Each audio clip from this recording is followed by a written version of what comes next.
Miss Rachel Notley is a leader of the opposition, and she joins us this afternoon for about 50 minutes to take questions. Hello, Miss Notley. I am going Hello, to how are you? to you now. I am fine, thank you. A week today, Premier Kenny announced he was resigning. Did he give to you a gift? Not particularly. I think the bigger issue with the UCP as a whole is that all of them have failed to focus on the issues of Albertans. And so leading up to this period of time, we saw a premier who was kind of absent for a period of time. And then, at the beginning of this year, asked his chief of staff and other senior staff in his premier's office to focus their time on getting him the support he needs to be leader. And what that meant is that they weren't focusing on Albertans. Now that's just going to continue with the leadership race being the primary focus of the decision makers around the UCP cabinet table. But honestly, it would have continued even if he'd stayed on, because even if he'd stayed on, there would still have been a great deal of internal dissent. And that has been the hallmark of this UCP government. And it's meant that they have struggled to make very simple policy decisions, and in many cases, very simple governance decisions. And Albertans have paid the price for that. So really, this was one event in a long-standing pattern of behavior and performance that preceded that announcement, and that we always knew would carry on after the outcome of that leadership review, whatever that outcome ended up being. Do you see him calling a snap election? I think now it's unlikely given that they're into the leadership review. But again, certainly we will be ready no matter when they call the election. We've been focusing on engaging with Albertans, talking to them about their issues, and nominating a lot of candidates and getting ready to, and going out on doorsteps, actually talking to folks throughout the province, getting ready for an election whenever it may happen. But we'll be ready either way. But again, I think that it's just unfortunate that this is the conversation we're having, because, I think Albertans care more about when are they going to get the rebate in the mail that they were promised several months ago that still hasn't arrived? When are they going to be able to get their surgery scheduled? Will they ever be able to find a family doctor? Those are the kinds of things that are front and center for Albertans, and this UCP government is not giving them those answers. I hear what you're saying. I just wonder how helpful this is for ordinary Albertans listening to this. But we must find out, though, what your path is for 2023. I know already that you guys are raising a lot more money than the UCP. So, how Mhm. do you see this panning out, Miss Notley? I'm sorry, seeing which pan out. I didn't quite. What's your path to 2023? I know you're doing a lot of work in Calgary now in the Mhm. rural areas. I've been hearing whispering about how hard you're working. Is that Yeah. your path to 2023, Calgary, the rural areas? Is Well, I think Edmonton all done? Are you no. confident with Edmonton? As an opposition party, whether we're on the eve of an election or whether we're still a year out or 2 years out or who knows what, it's our job to be there for all Albertans and to hear their concerns in order to bring those concerns uh, to the legislature. And we do that by engaging in a lot of stakeholder outreach, by listening to folks, and then developing our own ideas for how to respond to the concerns that they're identifying. And so we're going to keep doing that. So our path really, whether we're talking to folks in Edmonton, talking to folks in Calgary, in some of the smaller cities, or in some of the rural areas, will be essentially the same. And, when it comes to sort of the punditry of how we win the next election, well, I'll let pundits talk about that. I know that my job is to do everything I can to make sure that folks across the province have a chance to tell us what matters to them, and that we have a chance to let them know what some of our plans are should we be elected, whenever that happens. So I speak to a lot of people back and forth, and when they talk about NDP, it's quite Mhm. symptomatic to the way the premier himself refers to you guys. He's very contentious. He's always fighting, and I don't think. And then I was really discouraged with Bill 204 that Mr. Shepherd tried to bring in, and Mhm. I was like, how would you do politics in a way that people come walk meet each other halfway for Alberta and Mhm. Titane? Is that even possible anymore in this province?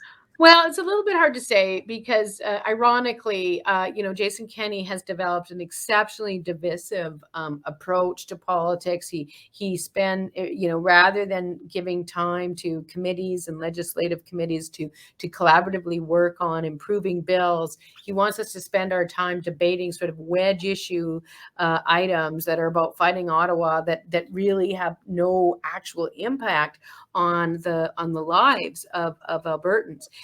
One of the things that we were proud to do when we were in government was to try to set up a few all-party committees and come up with some collective plans that we were able to get everyone behind.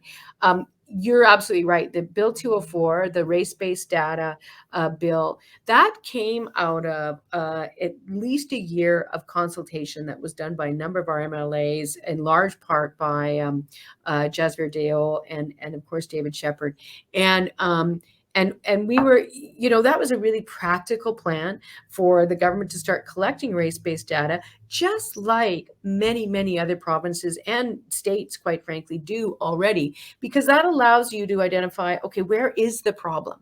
We need to problem solve, not as a result of anecdotal data, although that's also important, but by having a clear sense of the overall how the system is performing. And so that was a really practical solution. And we actually thought there was a possibility that they might, reach across the aisle and if not support our bill, bring in their own. But instead, they just sort of slapped it down, and it was really disappointing because it's such a critical first step, and it's only a first step. But it is a critical first step to identifying how to start making the changes that will really address systemic racism in our province. Thank you, Miss Notley. I can see that they are stealing your ideas for childcare because now they went to the feds and they did the $10 a day childcare. What are you gonna do to get BIPOC women who have no support for networking, who lack mentorship? How are you gonna get them these high paying jobs I see on your good paying jobs, which is a priority for your party? If we're broke and we're busted and there's nothing good coming from, I don't know. What are your plans for BIPOC women? And what are your plans? Because they've taken your childcare idea, haven't they? You guys are the ones with the fantastic ideas. What are you going to Mhm. do now? So I understand the question about the childcare. I wasn't quite sure what the other part of the question was. In terms of we can talk about I childcare, added job good creation. You were paying talking about. jobs, yeah, because we need women to get jobs in hydrogen and artificial intelligence. Absolutely, And absolutely, in yeah. this diversification thing that's going on in the province, how do we even get started there? Yeah. So there's a lot of things sort of wrapped up in that question, but let me just start. So first of all, with childcare, it's not a done deal. And we as women and frankly men in Alberta who care about the future of their families and Albertans who care about equality and equity and security for families and the ability for both parents to seek employment and the economic growth that creates, we can't just sort of say it's over because it's not. The federal government came in with a plan. The provincial government back ended their funding to that plan, which means that Alberta will be behind many other provinces in terms of the implementation of the plan. And the provincial money for that plan comes at the very end of a 3 or 4 year period. My belief is that they structured it that way because they're hoping that they can wait out the federal government and have a conservative government come in and cancel the whole thing, and they never have to actually put money in and buy into it. So what we need is a provincial government that is truly focused on $10 a day childcare. And what we would do that is different from what the UCP is doing is we would accelerate the rate at which funding is delivered to expand access to truly affordable childcare. And that in and of itself is an economic driver. We don't have to worry about how we pay for that, because if that kind of affordable childcare becomes available for every parent who wants it and needs it, then the reality is that it all the studies are absolutely clear that it is the single most effective thing that any government anywhere in the world can do to generate economic activity. It's the best ROI, as they say. So that's that. Now, in terms of diversifying the economy, what we absolutely do need is a plan.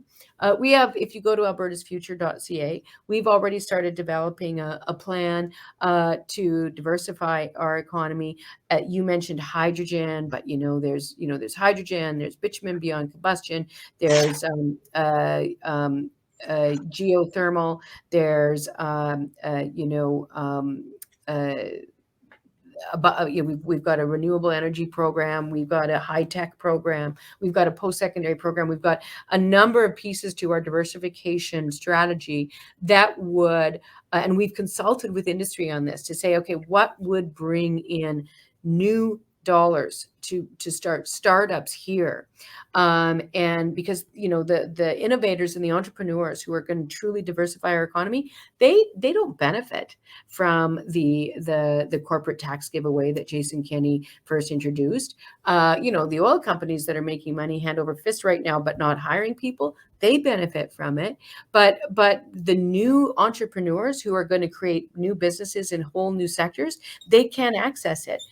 So we need different kind of incentives, and that's the kind of plans we had in place before that the UCP canceled that we need to have come back. And so the answer to how do you create real sustainable jobs that then and economic growth that then pays for itself and generates revenue for the government is complex. But we did have a plan in place, and it's one that was endorsed by many business experts and economic experts. And I can tell you this, that before the next election, we will have a total package put together along with a critical review from economists about the best way forward for Albertans. Miss, the last question you took a long Yeah, time. Would you sorry. would you take my final question now? I'm going to put two questions in one because I don't I don't want Ben to hate me. And I know you have to go. Okay, that's my okay. So could you speak to lack of diversity in your Calgary cohort? I saw everyone saw your new team in Calgary, the nominated ones, and I know you're working hard to get all your seats filled by the end of the summer. That's brilliant. So that's the first question. And then the second question, imagine this is July 2023. What would be your first priorities? Like if you guys had stayed on in power, we would have had super hospitals right here in Edmonton. Because I know that was your plan. People are sick downtown and they're shipping them to Leduc because that's the nearest hospital. People are waiting for long hours to get their surgeries done. Surgeries have been. I tried to get my daughter to see a doctor. My daughter to see a doctor last week, and the earliest appointment is the 26th of May. So Wow, it's all a complete mess, miss. So could you it is. please invite us to your plan for when you win this thing, um, June 20 or July 2023? Right.